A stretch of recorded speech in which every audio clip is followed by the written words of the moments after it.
Thanks for choosing us. Well, this afternoon, a team of maritime inspectors and officers from the Ghana Navy has been deployed to assist the police and other authorities in investigating the tragic boat accident at Kete Krachi, which has claimed 15 lives, including 11 children. According to the Ghana Maritime Authority, the boat was overloaded and capsized while crossing a section of the Volta Lake. The victims include children aged between 2 and 14 years, along with 4 adults. 4 others survived the incident, while 1 person remains missing. The Deputy Director of the Ghana Maritime Authority, Masawood Mubarak, outlined the scope of the ongoing investigation and called for a review of existing laws to give the authorities stronger enforcement powers and the ability to sanction those who breach safety regulations. We are drawing from people from the Maritime Police. I mean, already there's a Navy detachment that is at Kete Krachi that is quite close. They already have been deployed, and officials from the Ghana Maritime Authority. So at this stage, we don't have the full complement of the team that we require to be able to begin entirely the investigations. But this is what we are learning now.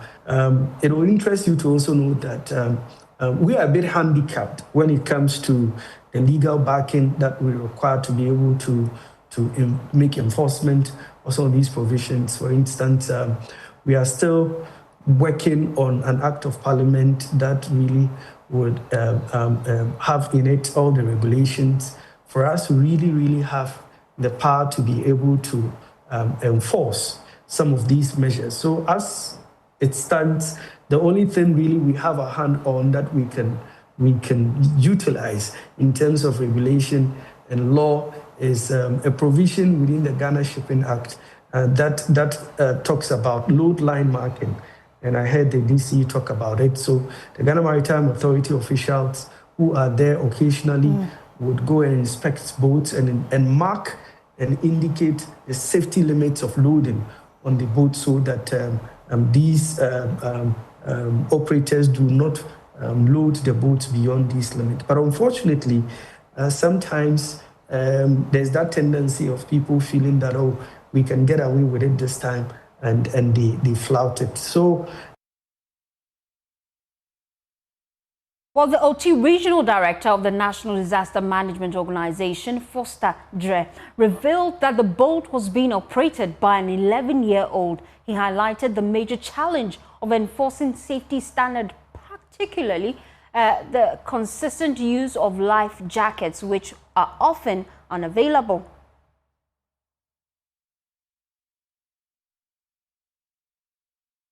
To the commercial boats, we normally organization and NADMO normally give life jacket to commercial boats, and the boat that they are using is a private, a boat that they use for fishing. It's not all that big, so you can see that the people who are on board are kids. So only 3 adults who are part. One is 68 years, 48, and 36. The rest are 12, 2 years, 4 years, and 11 years. Even the guy who is even handling the boat is 11 years, madam. Right. Also joining us is the Krachi DC. We're grateful for your time, sir. Well, the Municipal Chief Executive for Krachi West, Prosper Ado, has also been sharing additional details about the tragedy on Joe News. As far as I am concerned, all the bodies have retrieved. Okay, and this retrieval still amounts to 15, or does it increase the number of persons? No, the actual people on board the boat were 24. And now 24 have 8 that 5. Yeah, I'm currently in France, so that's why. Okay. Well, let's bring in the OT Regional Director of NADMO, Dred Kobna Foster. We appreciate your time here on The Pulse. You've revealed that preliminary investigations indicate that the boat was being operated by an 11-year-old. What more can you tell us about the owner of the canoe and any arrests made so far?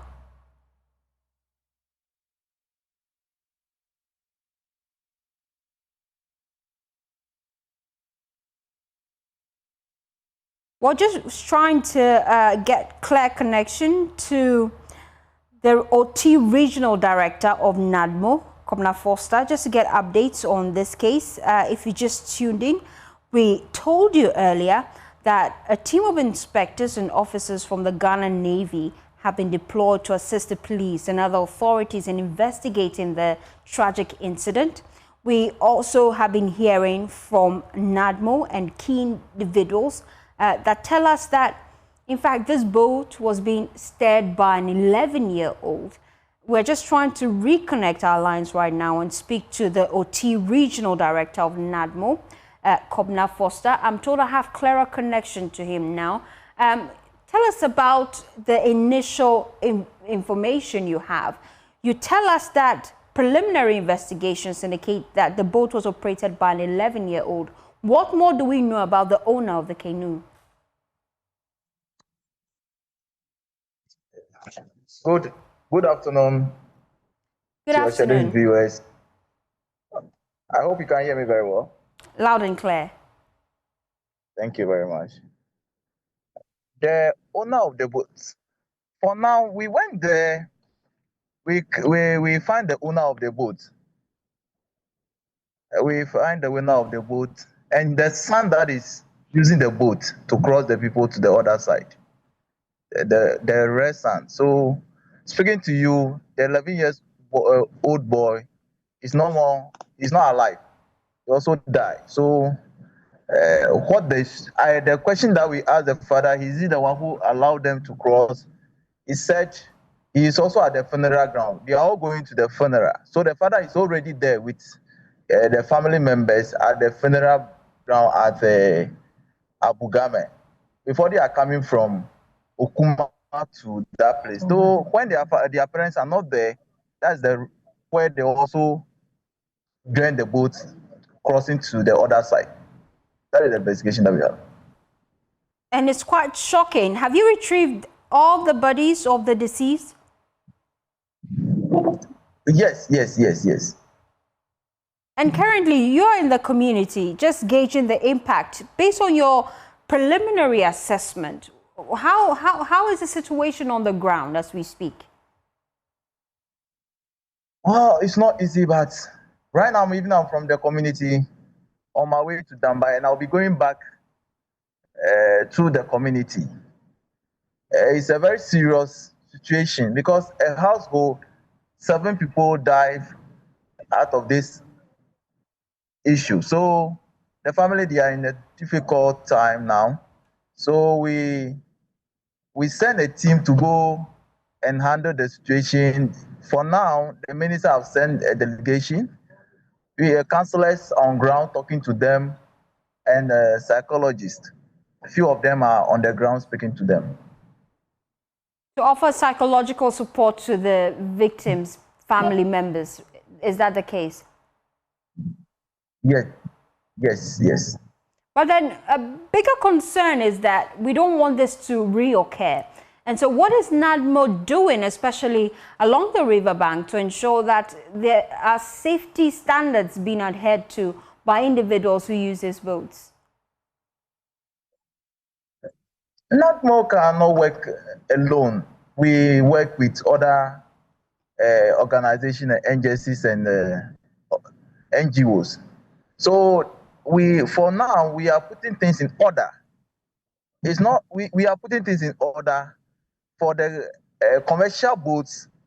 We are going to put a strict measures, and the private ones too. We are going to make sure that if they want to carry passengers, it should have a number. And this particular incident, even the community members are not, they are in the funeral, So this one is the kids and the elderly one, the 3 adults that are part of the incident I can say that they influence these young people to this issue. Like the boat is not a big one that can carry the number of people who join the boat. So from now we will do education with other organizations and make sure we totally mitigate this in the region. Well, it's also a good time to bring in the OT Regional Minister, John Kojo Japan. Thank you so much for your time here on The Pulse. I'm just getting information from the NADMO official we spoke to just now that you have sent a delegation to the family members. What are they expected to do? You may have to unmute, sir, for us to hear you clearly. Can you hear me? Loud and clear now. You are speaking to my minister or me? No, I'm speaking to the OT Regional Minister. Just stay with me, Foster. I'll come back to you as we wrap up the conversation. But right now, I'm speaking to the OT Regional Minister, John Kojo Japan. Thank you so much for your time. I'm hoping he can hear me. And if he can, I was just finding out what exactly this delegation is seeking to achieve. Can you hear me, sir? Yeah, thank you very much. And let me greet your listeners. The issue is that we have to send people to go and talk to the family members, the bereaved family members, of which 7 of them come from one house, and that 7 lost their life from one house, and the rest from other members of the blessed. Her Excellency, the Vice President of Ghana, Republic of Ghana, will want to visit the bereaved family tomorrow at the site, and we are preparing to, meet her tomorrow and maybe send her to the bereaved family in Okuma, where the incident happened. The issue that I want to get clear here is that I want everybody to understand that the intervention of the Akosombo Dam that brought a blockage of the Volta River had extended a lot of water to other parts of the land. So for the Volta Lake now, we have a lot of islands on the Volta Lake. And that is where, these things normally happen. It is not like, they are traveling from Dambai or Krachi or whatever. It is from an island to an island. This particular one happened when a family that has an extended family in another island was going for a funeral, and this thing happened. So the problem is about how to educate, these young ones and the family members who are on the island to go by the rules of the maritime laws. You see, anytime there is education, either by the municipal assembly, either by the MPs.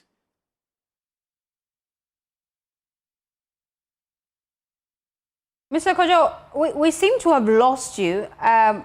We'll try to reconnect the lines just to get a clear connection to you. I brought on board.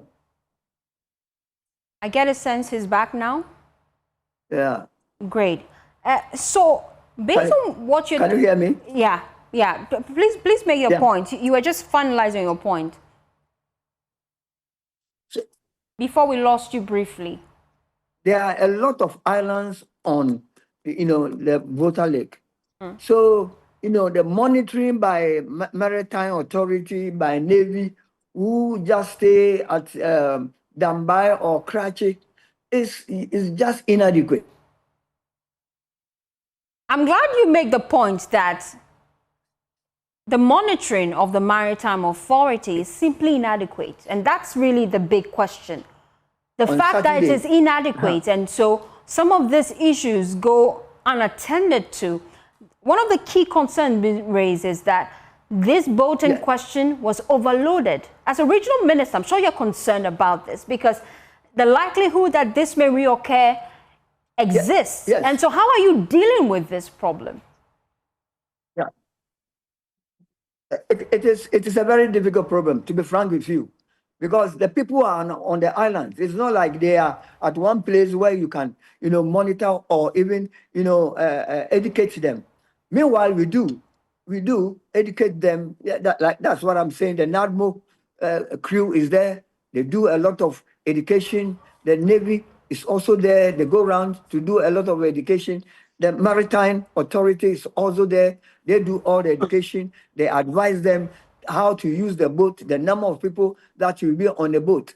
But when you live there, they are left on their own, on the islands. They do anything that you may not have the opportunity to even advise. And that creates the problem. That creates the problem. The number of people that have to be on the Volta Lake to get things to work properly is not what we have. It's not what we have. And I think that we need more hands, need more the Maritime Authority members, we need more Navy, we need more NADMO people employed to take care of these islands. There are about 120 islands on the Volta Lake in the OT region alone. And that is huge, And it's very, very difficult to handle this situation. No matter how we try to enforce the laws, no matter how the number life jackets that we give, they don't want to use it. It is not like we haven't given them life jackets. There have been a lot of life jackets. NADMO brought a lot of life jackets. We seem to have lost connection to Mr. John briefly, but it's imperative that he makes that point, because that was where I was heading to, really, how to deal with this problem from source. Okay. Mr. John, since you recognize that community members are failing to use the life jackets, how are you ensuring enforcement and, of course, sensitization? Yeah, what we are going to do is that anybody who wants to stay on the island should make it a point to have life jackets on their island, so that whenever they are going to travel, they should put the life jackets on. And that one, we are going to enforce it. If you come around and you don't have life jackets, and we know that you are from the island or whatever, and you come to where the enforcing agents are, who have to take you on, so that at least we have to start enforcing the rules regularly. It is very, very important, because otherwise this would not stop. Because, like I said, there are a lot of islands on the Volta Lake, where some of them even stay and never come to town the whole year. They stay there and do their livelihood. They fish, they farm, they do everything there, send people to come and sell their produce for them. And so it is difficult to enforce any laws, in people who are not around, which you may not be seeing anytime. But if you have spotted the problem that indeed these individuals are in the islands, which you make mention, there are about 120 of them, why not work with the Maritime Authority to deploy men to these islands? Unfortunately, the number of people, maritime workers, are few. They are very, very few. They come and they are at Dambai. You may get them at Krachi West. They are few. And they have, let's say, a few boats themselves. The Navy has a rescue boat at Dambai. They may have it at Krachi too. But this is not enough. This is not enough at all. Depending on the number of islands that we have on the Volta Lake, the number of people that we deploy to come and do these services are woefully inadequate. Woefully inadequate at all. So how will you fix this problem? Yeah, we want to fix it. We are going to get all the municipal assemblies that have these islands on them, educate them, and do bylaws that anybody who have to stay on the island should have a life jacket. You should like. And whose responsibility is it to provide them with the life jacket? Just clarify for me. It is the responsibility of NADMO, the responsibility of the district assemblies or the municipal assemblies. It is also the responsibility of our honorable members of parliament who are responsible for all this one. The assemblies, the municipal assemblies, the NADMO crew, the Maritime Authority, the Naval crew, and all those things. It is their responsibility to get all these things. And I think that they have it, yet when you give it to them, then they don't want to use it. They don't want to use it. I don't know. Maybe some of them think it's too heavy on their body or whatever it is. They never use it. And that creates the problem for us. Let me bring in the OT Regional Director of NADMO, Kobna Foster, just to respond to this concern. Stay with me. I'll come back to you, Mr. John Kojo Japon. Let me bring in the OT Regional NADMO Director, Kobna Foster, just to respond to the concern you're raising. The bigger concern is that these individuals living around the islands, they need life jackets. Has NADMO provided them with life jackets? Mr. Foster, you have to unmute for me to hear you clearly.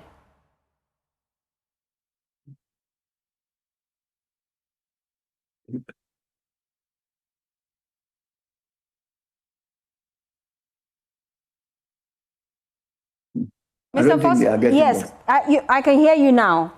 Have you provided these individuals living especially around the islands with some of these life jackets that are quite crucial for their daily activities?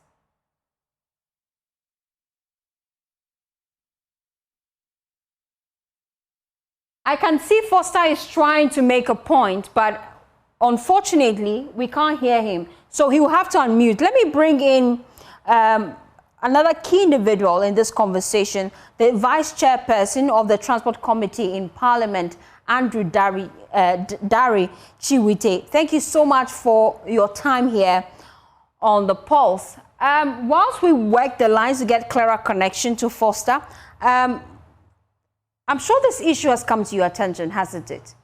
What's your initial reaction? Exactly so, Madam. Good afternoon to you and your viewers. It has come to my notice. I got to know about it yesterday evening when I saw the news item, and then it's been trending since today. You see, this happens not to be the first time that we are recording such accidents. And so it's not strange. And following the discussion by the regional minister, it tells us that since 2016 up to date, we've lost about 61 lives around that area. So this tells us that it's something that is serious, and we must set up as a country to see how we can't stop it completely, but we should work at minimizing it.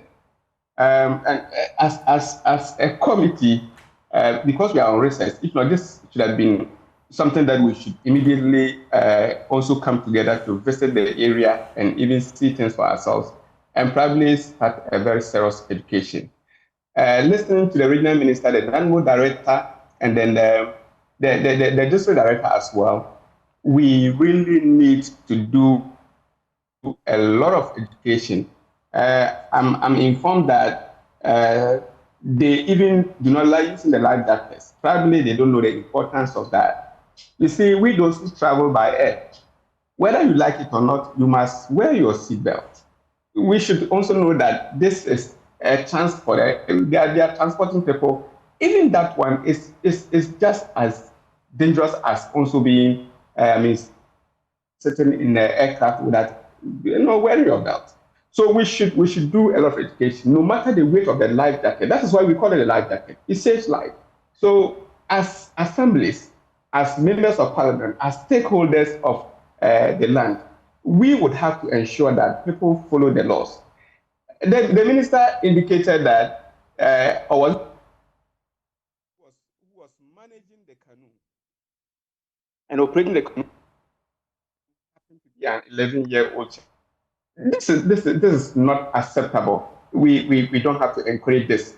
You see, people underage cannot drive. So people who are also underage should not be permitted to paddle the canoe. And it's quite concerning for the Maritime Authority. I can hear you loud and clear. The Maritime Authority raised concerns that they lack the legal backing to enforce some of the safety regulations, especially in the islands. And they're looking up to Parliament to ensure that is rectified. Can they trust that this Parliament will see to it that they have legal backing to deal with this issue head on? sure, sometimes Parliament is not aware of what is happening. And so now that it's happening this way, if Maritime Authority thinks that they need a legal backing, they should quickly come with that. And as a committee, we are ready to sit with them and then see how we push this through. Because the duty of Parliament is to enact laws. And so they are the people with the know-how. They advise Parliament on some of these issues. And so if they think that there's a need for us to back them with some law so that that can strengthen them to operate as an authority, we are ever ready to do that because we need to save lives. You see, recently, that was somewhere June, 14th of June or so, an incident happened in Laura. I don't know whether you remember that story of the Laura students who were trying to cross to the other side. And of them lost their lives.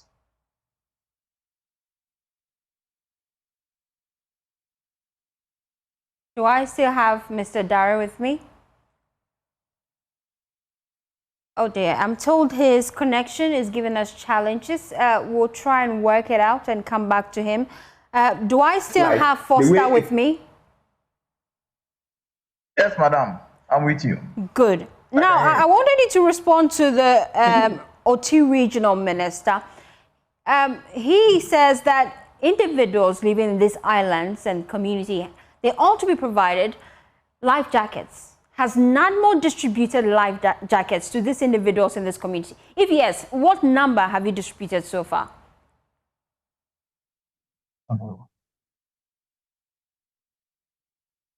Can you hear me? I can hear you, Mr. Foster. All right. They have been distributing it they distributed it before I resumed office. I just took over office on April. But I'm sure some community, and I do my own investigation, some of the community have a life jacket. But it will not be adequate. It is not up to the number that may come. The reason why I wanted you to help me with numbers, do you know just how much has been distributed, at least in the handing over note you received when you took over? Is it stated there? Actually, no. No, but if you go to other community, you will see them with life jacket. If you are crossing in like Dambai to the other side, there is life jackets in the boat, but the people refuse to put it on. Sometimes you will not even understand. They will tell you it's heavy. Sometimes they will tell you it's smelling. Sometimes they will have their own story to tell you. So it's not that there is no life jacket in some of the community. They have. So it's an enforcement problem. Stay with me, Foster. Let me bring in a security analyst as we look at the concerns being raised by key individuals. It's a good time to bring in now public safety advocate Nanaya Akwada. We appreciate your time here on The Pulse. We've just been hearing from key stakeholders, and the problem really, they tell us, has to do with the individuals living in these communities. They're failing to adhere to safety regulations. How do you propose we can deal with that moving forward so that disasters like this will not reoccur? Thank you, and good day to your viewers. Let me also commiserate with the families of the bereaved. I think that listening to your interview makes me cringe because you are doing a great job, but the responses that we are getting from, the authorities, the duty bearers, leaves much to be desired. It is evident now that as a country, we lack a comprehensive, regulatory regime for, water transport as far as passenger transport is concerned. This issue is not new, and I think that you have, beautifully dealt with it with all the people you have called. And I'm glad how you pressed the minister. I'm glad how you pressed the DC. And I'm glad how you are pressing the NADMO official that this is not a new phenomenon. And so how come that in the wake of another, loss of lives, 15 loss of lives, is going to disrupt a lot of government activities? You were told that tomorrow the vice president is leaving Accra to travel just to go and say, we commiserate with you. a lot of businesses will have to wait back in Accra. As we speak now, we are going to dole out the taxpayers' money to buy, stuff, provisions for families of the dead. As we speak now, as a country, we have not been able to protect the vulnerable in society. We are looking at an 11-year-old that has passed on as a result of someone's negligence. So where is our system of accountability? We are lacking that proper system of accountability so that when such things happen, all we get from authorities is just rhetorics, because nobody gets, held accountable for anything. Why should we Ghanaians be told today that we have people living on islands and we don't know how to institute a proper system of surveillance on how those people commute back and forth their places of residence? Why should we today be talking about a licensing regime for water transportation? Why should we not have in place a system where we are able to know who is manning what boat? What sense are we making out of the whole decentralization agenda? We've lost it. That's what it means. We've lost it. And I would expect journalists to bombard Her Excellency, the Vice President, if she steps foot in that area, to bombard her with questions and let her see how exposed we are, how as a country we have neglected our own, that from time to time people have to die and all we do is rhetoric. Recently, the last boat disaster we had, the Minister of Transport indicated to us that she was going to put in place a system where people who are, moving people across water bodies were going to be trained. They were going to be licensed. Lifeboats were going to be provided. It's been less than 3 months. What has happened to that plan? How far have they gone with it? So that today we have a minister of a region. In other words, the representative of the president, coming to tell us that, well, we don't know how to do it. It's a problem, and that is the problem. For God's sake, that is not why these people are getting paid with our taxpayers' money. So we must hold them accountable. We must hold their feet to the fire of accountability. And then the response from the Committee of Transport in Parliament, I find his response also quite political. It lacks substance for me, that if they know there is a problem, they should bring the amendments they want, the changes they want to Parliament so that they can pass the laws, because they are there to pass laws. They are there as representatives of the people. Right in his eyes, he has seen 15 people dying. Okay, and this is not the first news for this year. He should be able to tell us something to assuage our pain. He can sponsor a bill.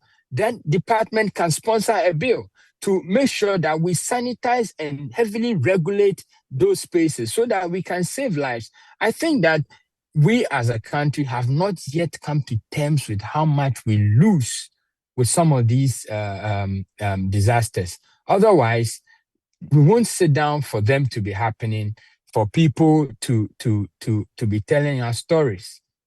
Okay, people have traveled far and wide from the world. They are coming to transact business with the presidency, and then only for you to check into a hotel paying $300, $400 a night, and you cannot see the vice president tomorrow because people are dead somewhere as a result of someone's negligence. You have to go and incur the cost, for a couple more nights in order to be able to access the presidency. This is not acceptable. Let me come in at this point in time. We just heard from the Ghana Maritime Authority tell us that they need legal backing to enforce some of the safety regulations. From where you stand, how should they go about it moving forward?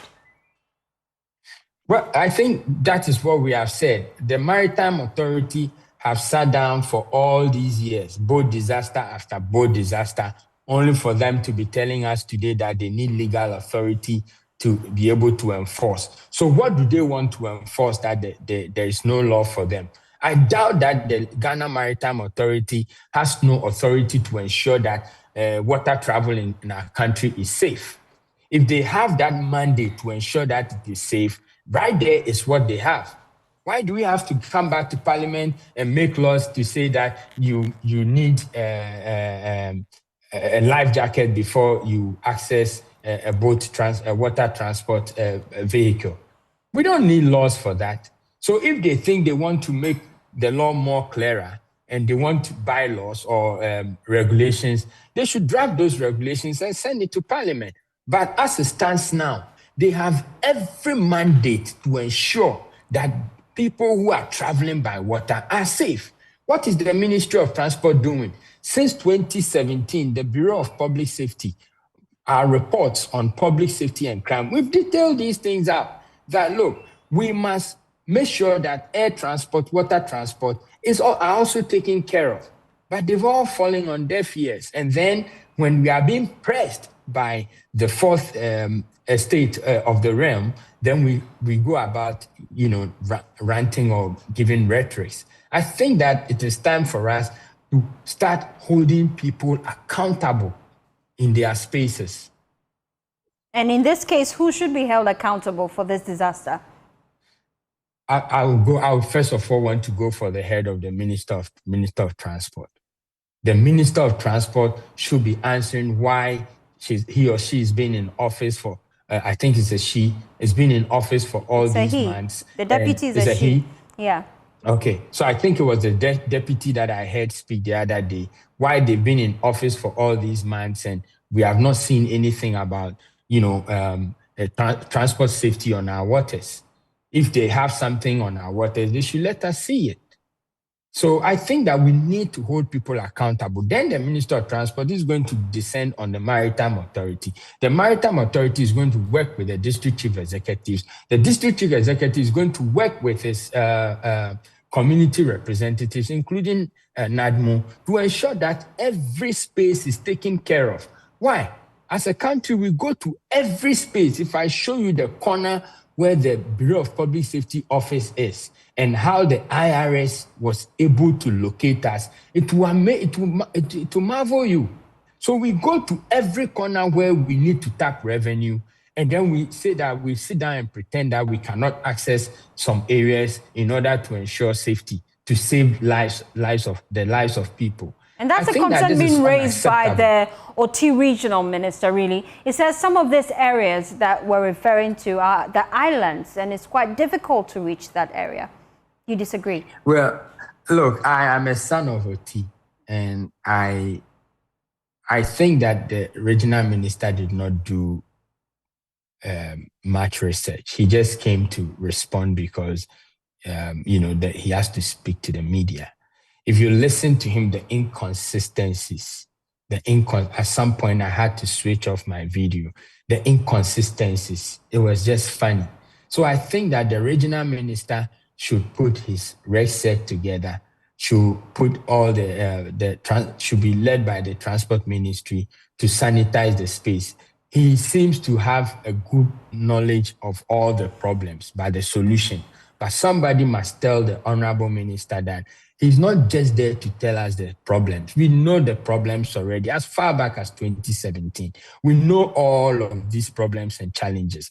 What he is appointed there to do is to solve those problems. So coming here when 15 homes are bereaved, I'm told as many as 7 people from one household are bereaved, to come and be telling us that the problem is accessibility. The problem is they live on islands. The problem is, that's not why the president put him there as his representative. If the president wanted to narrate problems back to Ghana, we wouldn't need a regional minister. He's just there to solve those problems. So he should be telling us the solutions that he has on the ground. He should be telling us which institutions, which government agencies he's working with. He should be telling us which unions or groups of fisher folk or boat owners that he's working with to resolve the problem, and not telling us the problem. We know the problems already. He has the mandate, he has the resources, he should deal with the problems. That is what we want as a people, and not someone who come back here to be narrating problems to us. Respectfully, Honorable Minister, I'm from Tapa, Amanya. So I'm really coming from your region. That's why my name is Nanaya Amenyampo. That's my name. So please roll your sleeves up and get to work. Let me bring in the OT Regional Minister, John Kojo Japon, to respond to some of the concerns being raised. Thank you. I'm still glad I have you here on the show. The bigger concern really is that you've painted a picture for us, a picture of the problem. Now the solutions. How are you going to fix this?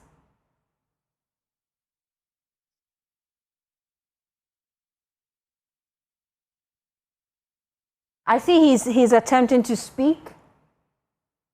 You may have to unmute for us to hear you clearly, sir.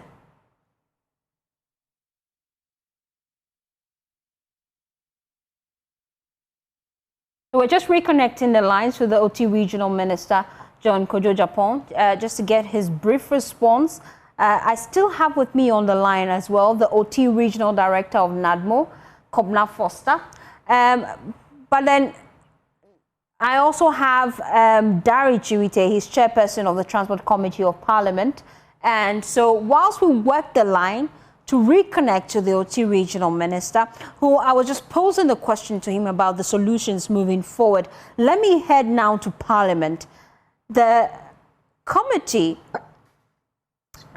in charge of this, you head that committee. And so looking at the different cases we've heard of, up till now, what concrete steps will you take when Parliament reconvenes to ensure that our water bodies are safe again for transportation of both goods, services, and even individuals? Thank you so much. I'm the vice chair, not the chairman of the committee. I vice chair the committee. But you see, these are disasters. They are things that sometimes it's very difficult to control. That is why we encourage people to protect themselves. And so, you see, they have indicated clearly that some of the areas, even with the life jackets provided, but people are not willing to use the life jackets. So what is important is for us to ensure that before a boat moves, all the passengers must wear life jackets. That will be the first step. Places that they do not have life jackets, the NADMO director will have to take some assessment. He should do a very comprehensive assessment for us to know areas that we need to supply the life jackets immediately, so that we work on that as the immediate solution to that. Then when they are provided, the enforcement must be applied. Like I said, and how would you propose that we enforce the safety regulations? That is why we have just assemblies. Okay. We have assembly members. We have unit committee members. All these people must be called and be educated. We have to create the awareness in the first place. Let people see the importance of wearing the life jackets. Otherwise, people think that I can swim, and so I don't even need it. But let them know that even if you can swim, you still have to wear the life jacket. If you don't wear it, you can get to the middle of the lake, and it's difficult for you to swim ashore. And so we have to let them see the importance of wearing the life jacket. Then we have to ensure that we make the life jackets available at every point, every crossing point. We must have life jackets available. And then we enforce. Then the Maritime Authority, if, like I said, if they are handicapped and they need some legal backup, that is why we are there. We are available to assist in that area. But for me, I don't think we should continue to be blaming. Look, we blame the politician. The politician can provide, but whether the person that is supposed to use it will use it. Like the NADMO director said, imagine an 11-year-old boy managing a full boat with 15 passengers. The politician will not be there to ensure that this is done. But so you cannot be blamed as a politician. Point noted. But then moving forward, as a member of parliament, you can independently sponsor a bill to see to it that safety regulations, especially in the islands that the OT regional minister made mention of, is adhered to. Is that something we should look forward to doing when Parliament reconvenes? That is perfect. Sure. It's something we as a committee, like I said, it's just because we are on recess. If not, we would have quickly mobilized to also go and see things for ourselves. But now that we have all these challenges, we would have to work on it quickly. Because when the Laura incident happened, I did a contribution and I raised issues with all these safety issues. So I think that it is time for us to quickly see how we can work on some of these things so that we can stop them. They are preventable. They are things that we don't have to allow continue to happen. So, Mr. Darry, just to clarify for me, you will be leading that charge when Parliament reconvenes?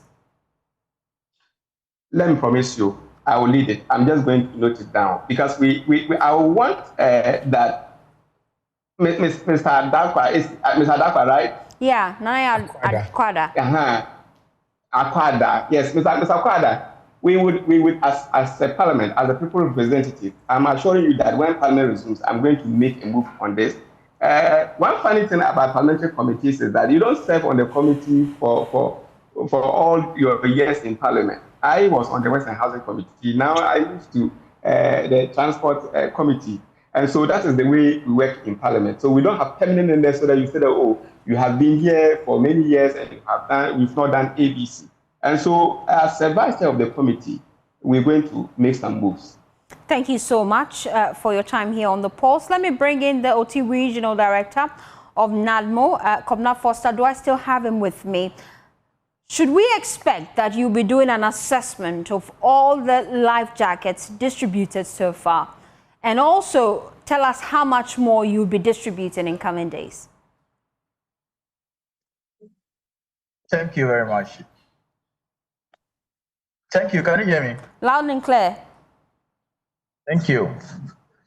Let me respond to our brother who is from OT region. The blame that is blaming us, I want to plead with him that we want to solve a problem, not to blame anybody about this.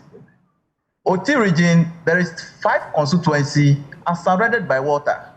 Biapuye, Krachi East, Krachi West, Krachi Chumbru, Nkwanta North, Nkwanta South. You just look at the constituencies that are mentioned and the communities. The communities are more than 100. The communities are more than 100. Where is coming from? The Amanya. It is so water, a river there, so you don't know. Some people are staying in some cottage, only a household are staying in a village. You don't know that people are staying there. So sometimes if issue happen like this, we should see the measures that we put in place to solve it. Not a blame that is. Thank you very much. Madam, as I said, like we have about 5 constituencies surrounded by water. So about 120 communities are on the water body. So right now, if you want to get life jacket for all these people in their villages and their cottages and towns, we will not expect less than 3,000 life jackets. We will not expect less than 3,000 life jackets. Do you have the capacity to provide that? You know, I don't work on myself. I don't work on. It's not. NADMO is not. I will talk to the authority. I will talk to my boss at the headquarters.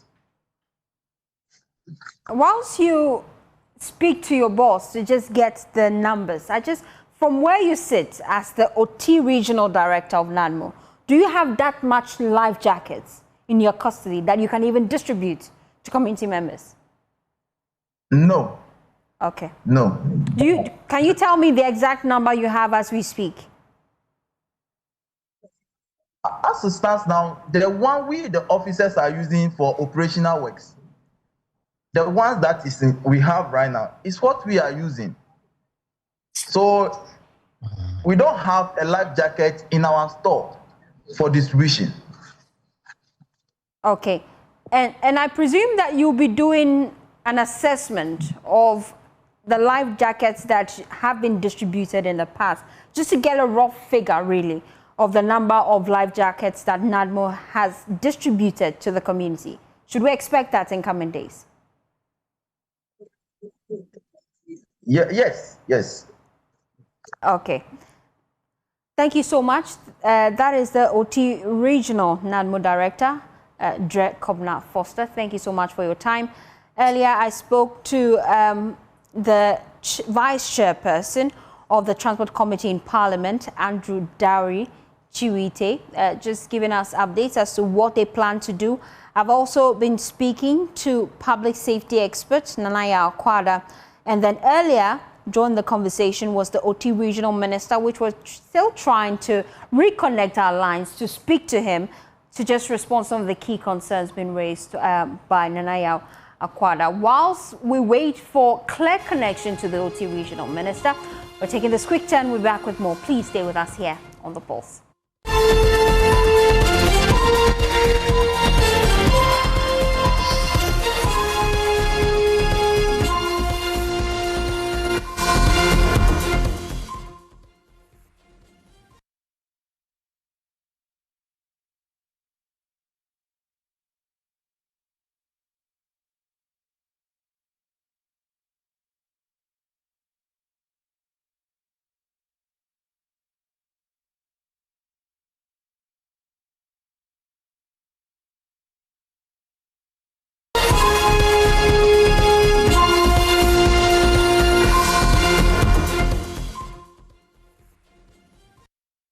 Thanks for staying with us here on The Pulse. Now let's shift our attention now to the health sector.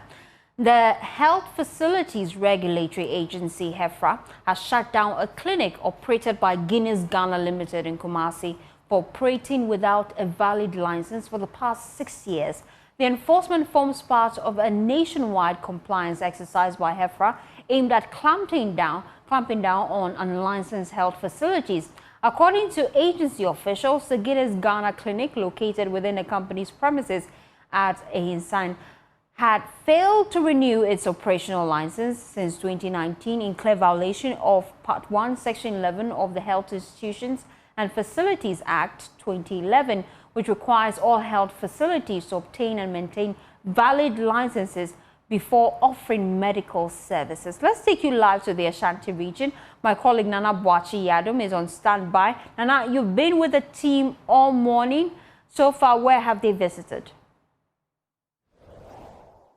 The operation led by the task force of HEFRA has led us to. This is a health facility that the task force has made its way into at the moment here at Ejuso.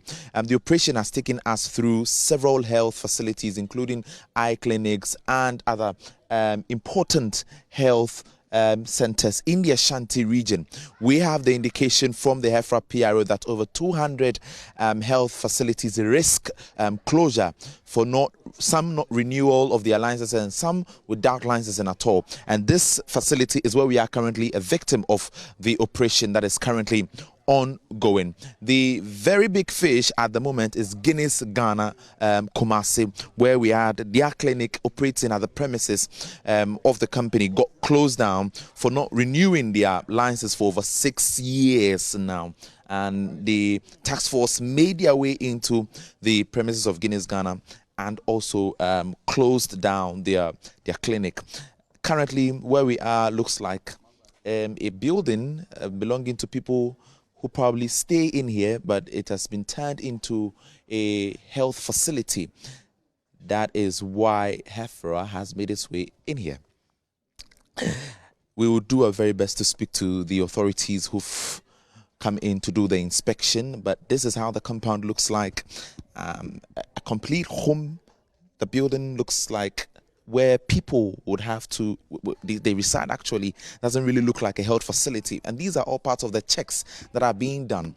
We visited some maternity buildings and they did the clearance and checks over there where they saw that most of the operations that goes on over such places do not look healthy and clean, and that is why they've refused or do not meet the standards of HEFRA. That is why they've refused, some of them refused to renew their licenses and even go in for their licenses after all. And so this is how this health facility looks like. Because it doesn't really look like, or because it doesn't meet the standards of HEFRA, you can see that they've refused to go in for their licenses. This is their OPD.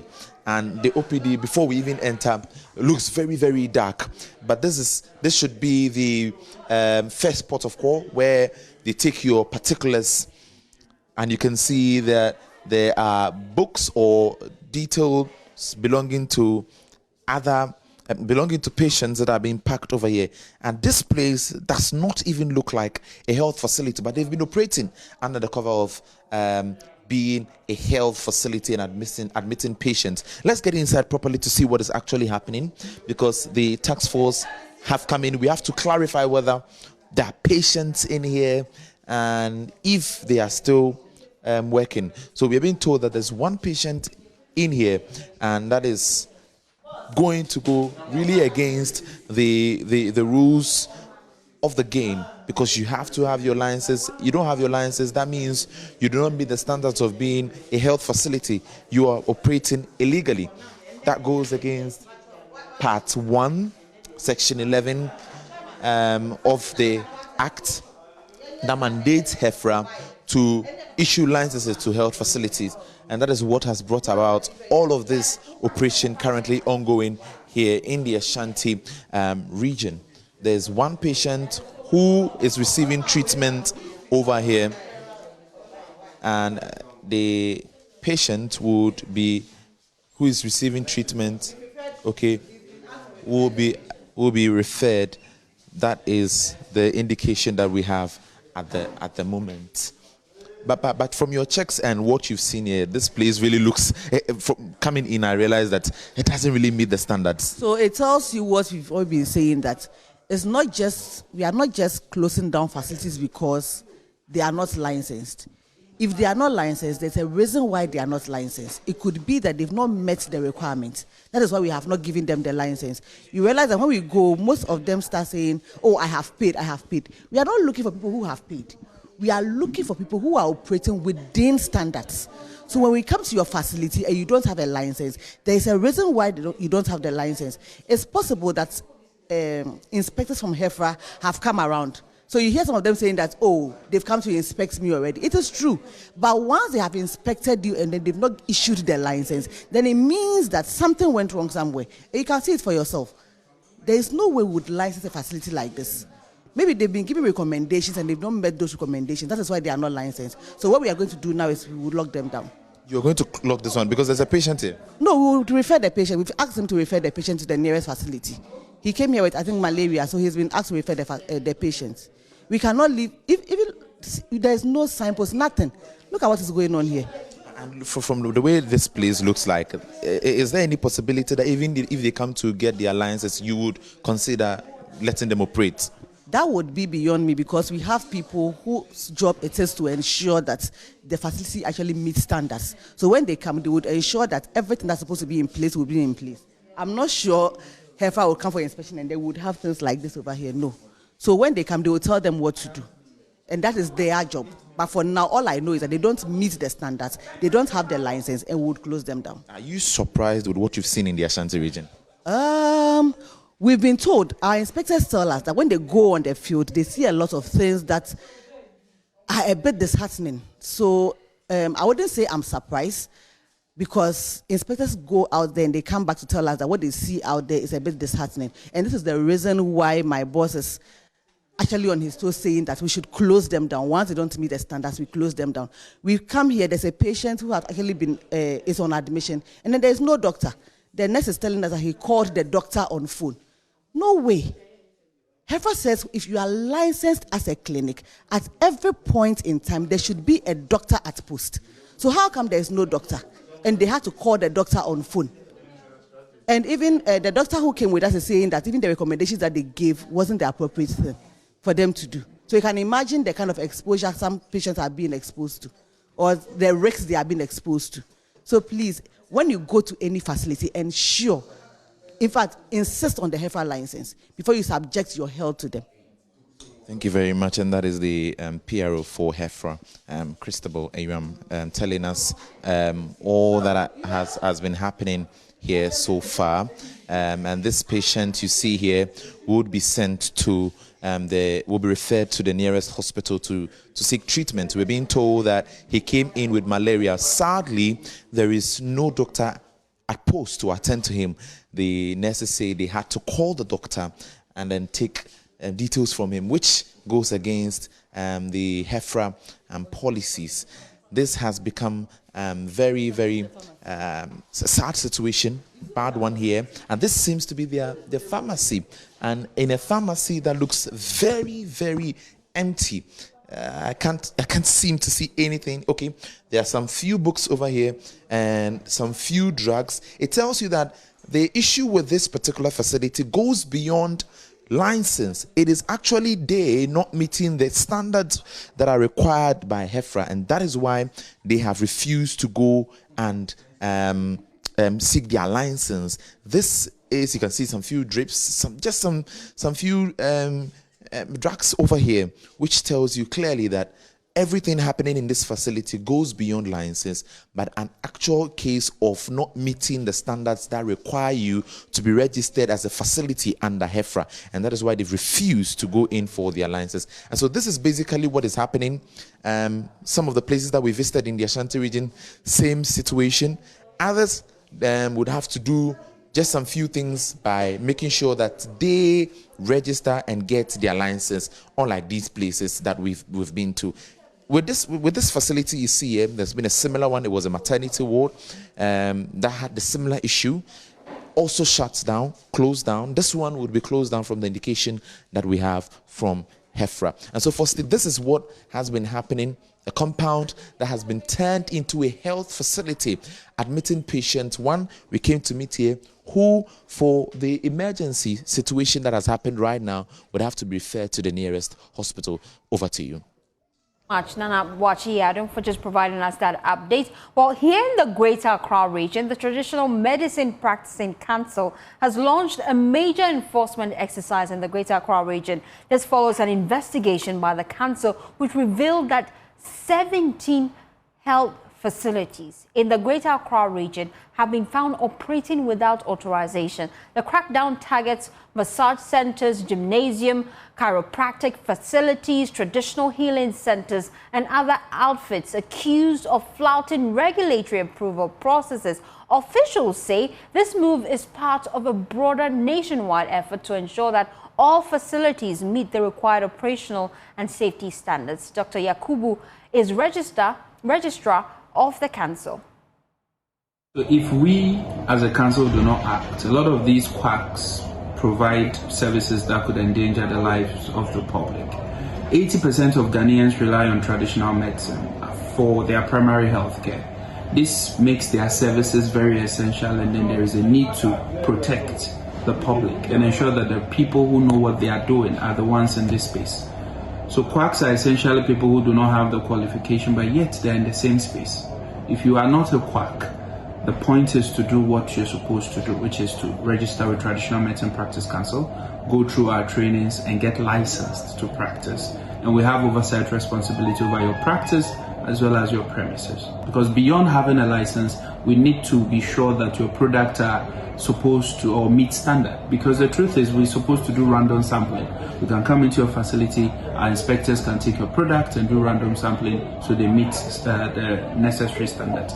All of this we'll be doing around this time, and if your facility is not registered, for most of the facility we are going to, we've already written to them, we've spoken to them, we've invited them, some are just recalcitrant. My colleague Stephen Mensah is currently with the enforcement team monitoring the shutdowns. He joins us live with more. So far, what areas have they visited and what's the update to the number they told us earlier? The task force started their activity or the clampdown in the Delta municipality. So far, they have visited about 4 institutions or health facilities here, 3 of them being traditional herbal medicine facilities and 1 spa.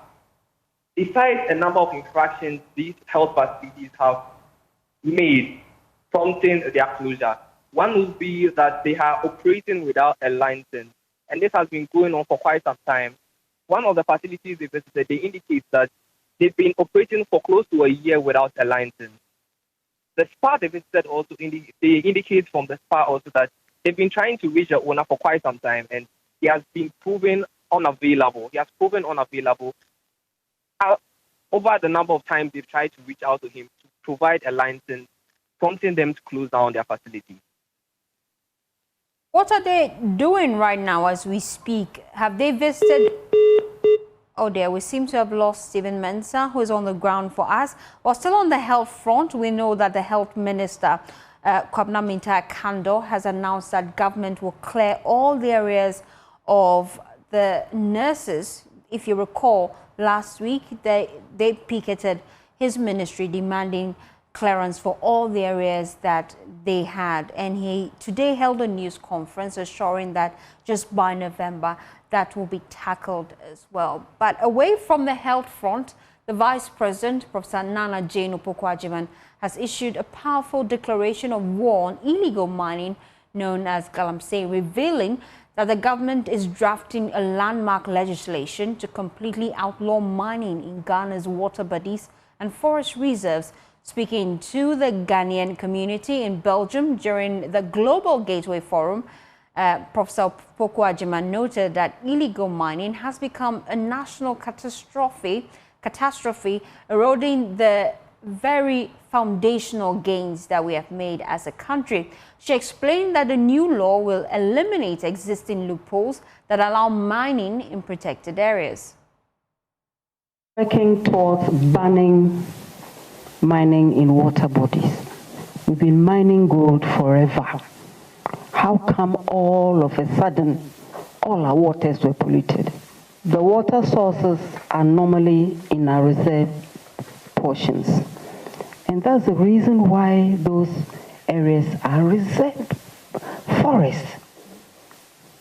Now, when you give that to some who can even will it to his family, you all know what I'm talking about.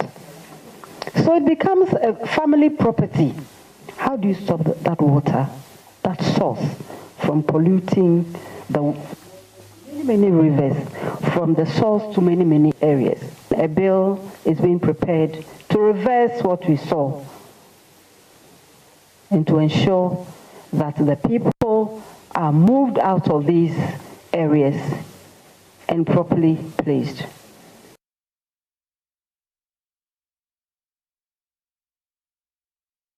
Well, let's get the reaction of Alwola Sewa. She's Director of Eco-Conscious Citizens, Ghana. She joins us live on the pulse via phone lines.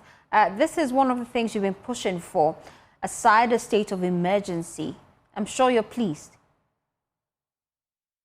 That I keep on hearing, for example, banning mining on water bodies. Mining on water bodies has always been a criminal offense, so it's not a question of banning it. It's a question of enforcing the law that that stops you from mining on water bodies. So what we need to do is enforce existing laws. That has been our problem. But to come back to the question that you asked, we face an existential threat. We're on the verge of a catastrophe. We currently have sufficient laws. We have the Minerals Act. We have the sufficient laws. We have already charged Chairman Wontumi. We couldn't have charged him if the existing laws were not there. So what we need to do right now is to arrest all those we know who are engaged in illegal mining, whether in our forest reserves or our water bodies. We don't need to wait for any new legislation to do that. And that needs to be done as a matter of extreme urgency. All those named in Professor Frimpong Boateng's report need to be investigated and charged. And then we need to say that all those found guilty, their property should be sold and used towards the cost of reclamation. And of course, we're expecting the repeal of LI 2462.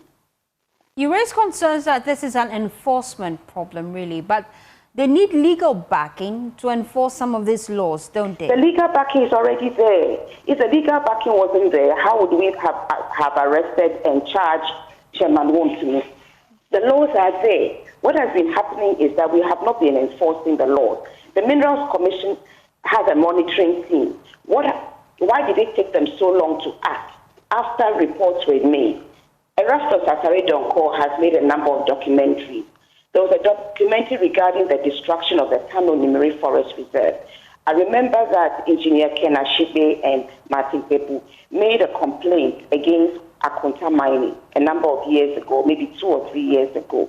Why was nothing done? I think the docket got missing. So under the Minerals and Mining Act, the offences were being committed. So the law has been there. The problem has been, we also have the Forest Protection Act. We have the Criminal Offences Act. The laws are there. The problem in Ghana is enforcement. We're always looking for another law to do the work that we're supposed to do. It's not the absence of laws. It's our inability or unwillingness to enforce existing laws. That is our problem. Thank you so much, Awola Sewa. She's coordinator, Eco-Conscious Citizens. Well, still on illegal mining, there is some relief for residents of the central region as the Kwayaku treatment plant has been partially reopened after several months of closure. The plant was shut down on the orders of the Central Regional Minister, Ekopein Otri, following reports from the Ghana Water Limited that intake pumps at the headworks had broken down due to heavy siltation from illegal mining activities.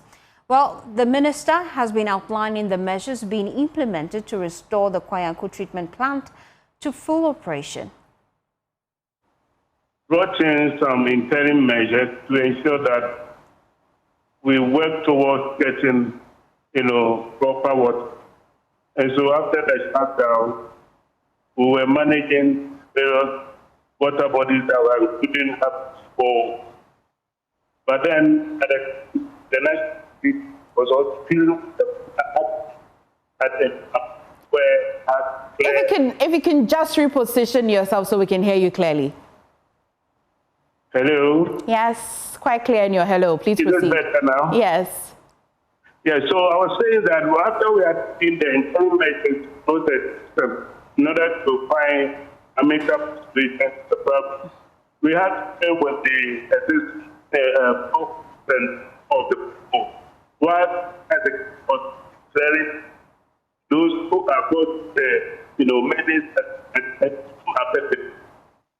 By God's grace, even though we mentioned they are selling protect activity, which is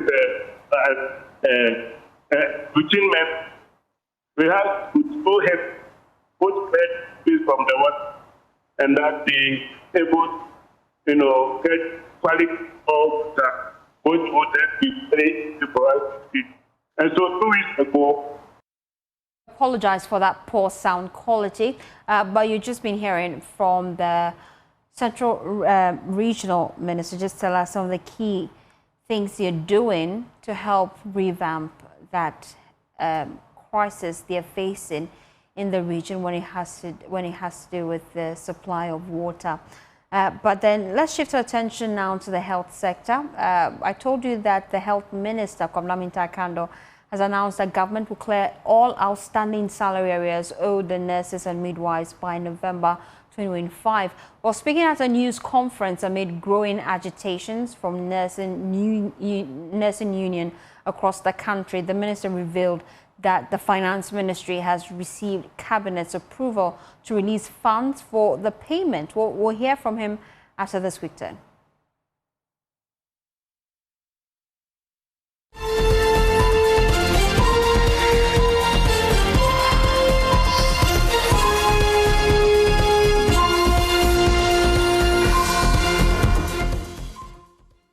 Thanks for staying with us here on The Pulse. Well, I told you that the Health Minister has announced that government will clear all the outstanding salary arrears owed to nurses and midwives by November 2025.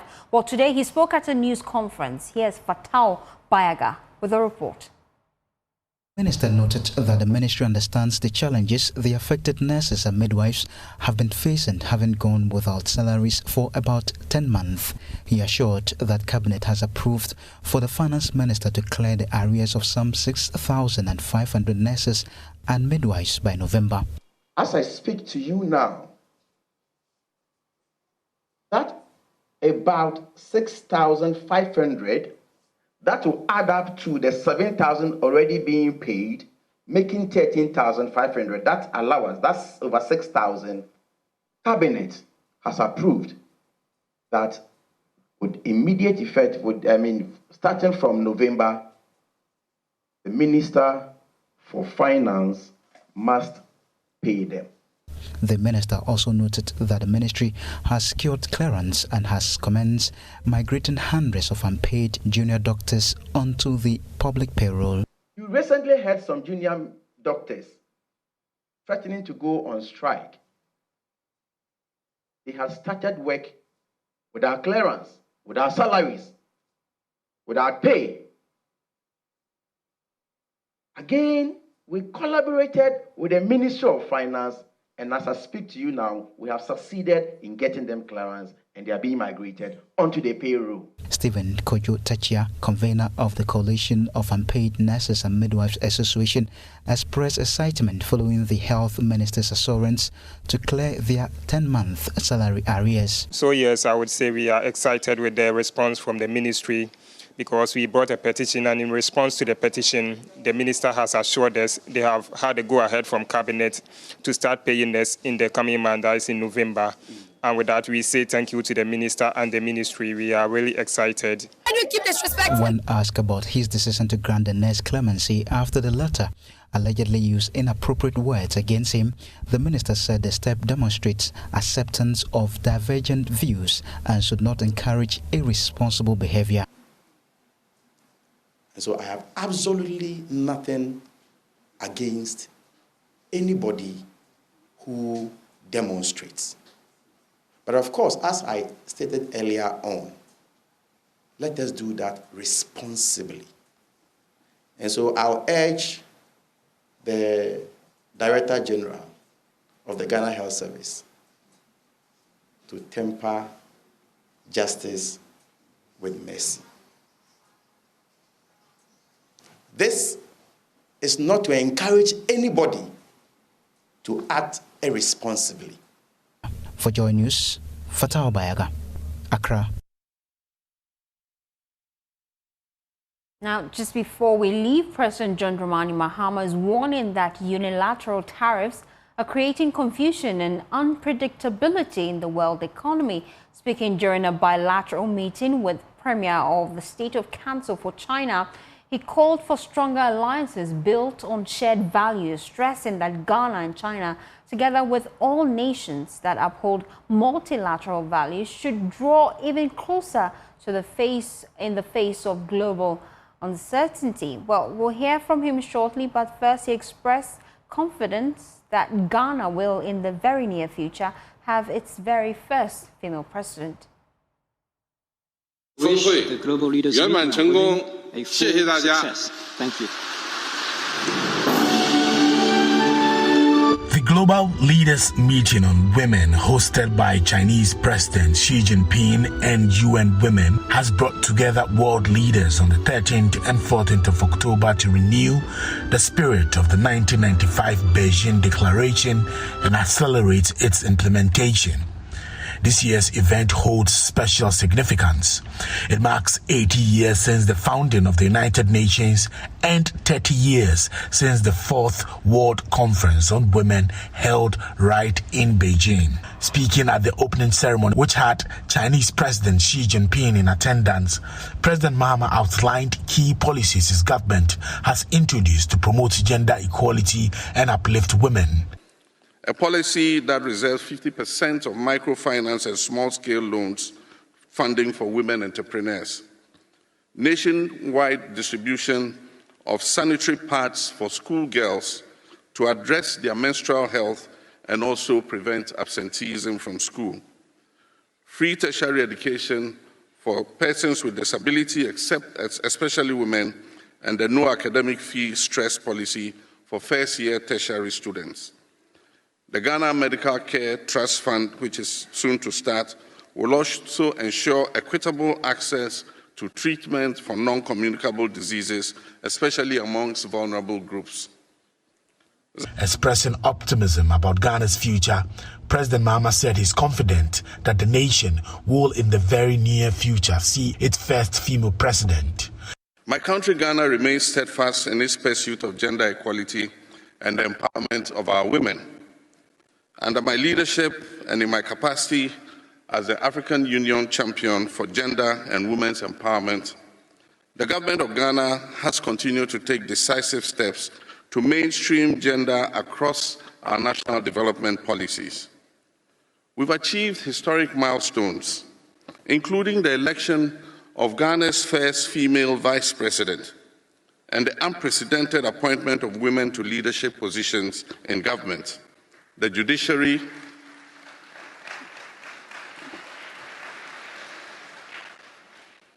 the security services, and key national institutions.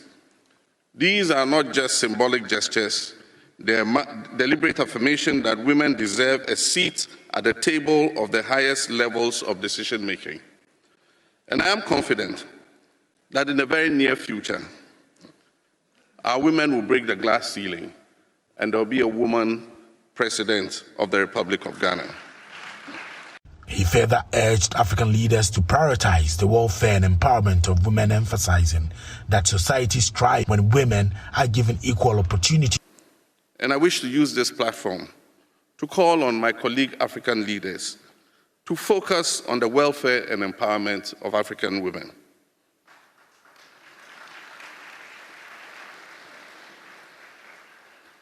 Mr. President, gender equality is not just a matter of justice.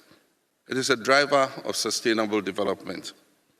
When women thrive, families prosper, communities are stronger, and nations progress.